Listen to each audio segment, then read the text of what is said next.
Thank you.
We're going to take a short break. We'll be back at 6:15.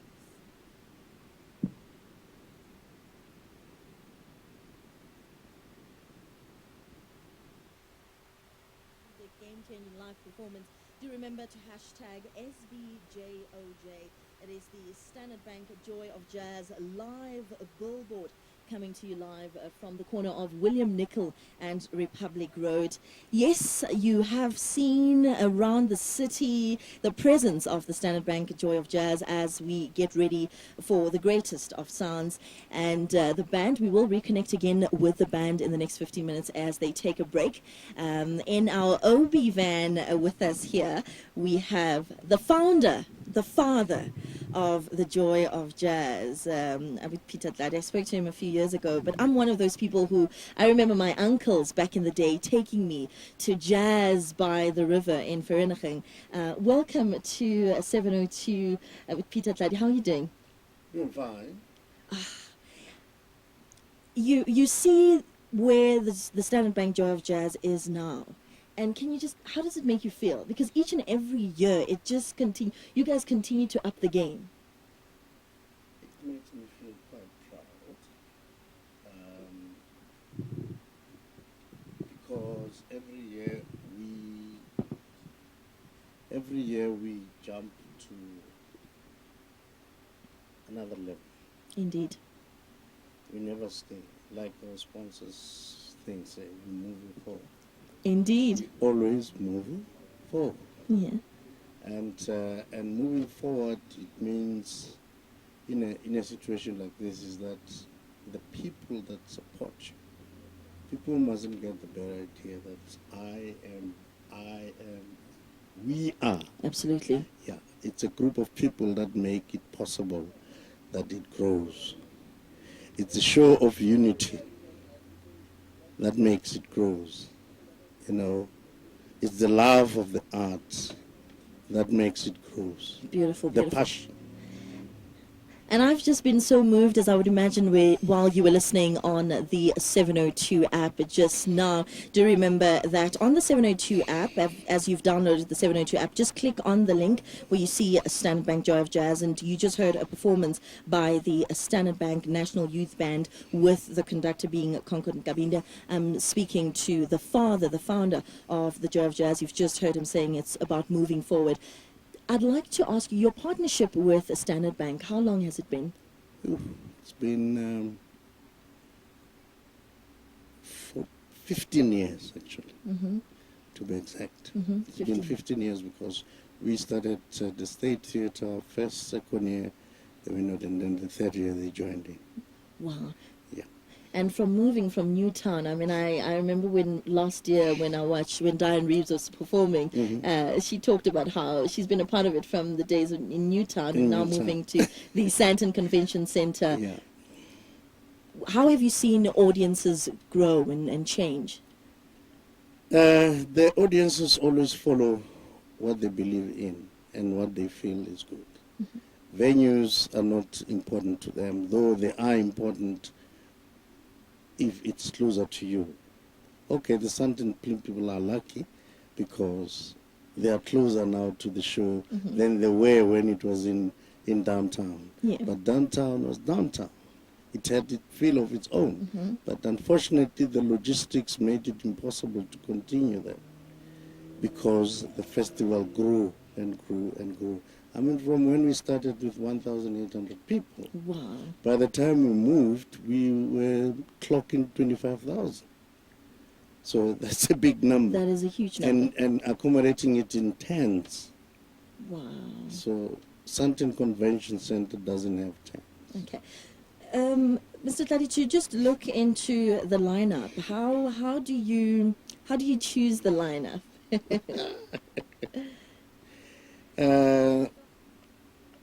How do we choose the lineup? Yes. Yes. How does the team choose the lineup? The Yes. team in this case is not only a team music man. The team includes the radio people. Yes. It includes the newspaper people, the jazz writers. Yes. It includes jazz lovers. Yes. And that whole package and the fans, they write through. The internet helps us. Yeah. You know, social media. Absolutely. We ask people, tell us. And they do. And then from all that, we have a workshop and we choose the lineup. Excellent. So everybody's involved. The fans, they know that, hey, I chose that group. For instance, Matthew Halsall, Mm-hmm. the British jazz singer, Yes. was chosen by my lawyer. What? He wrote it to say Matthew Halsall, and we Yes. couldn't, and everybody liked him. I mean, when you talk, you've had a diverse roster of musical talents coming through. I, for one, I always, from my uncle's brainwashing me with the good sounds of jazz, I remember when you had Wynton Marsalis, and early on you mentioned workshops. I do know that you also have workshops that the artists give to young jazz artists in South Africa, up and coming, nurturing talent. How important is it to you, to your team rather, to continue to nurture jazz talent in our country? I'll tell you, it's very important. From the word go, when we started the festival, we said we have to develop new talent, because otherwise we won't make the next 18 years. You need, and when I say talent, I'm talking talent not only in musicians only, but with entrepreneurs, PR people, Yes. production people, marketing people. We train them all. As a result of that training, I can tell you now, the PR company that is employed now Yes. comes from being interns at the office. It's a Excellent. big company. Excellent. The production logistics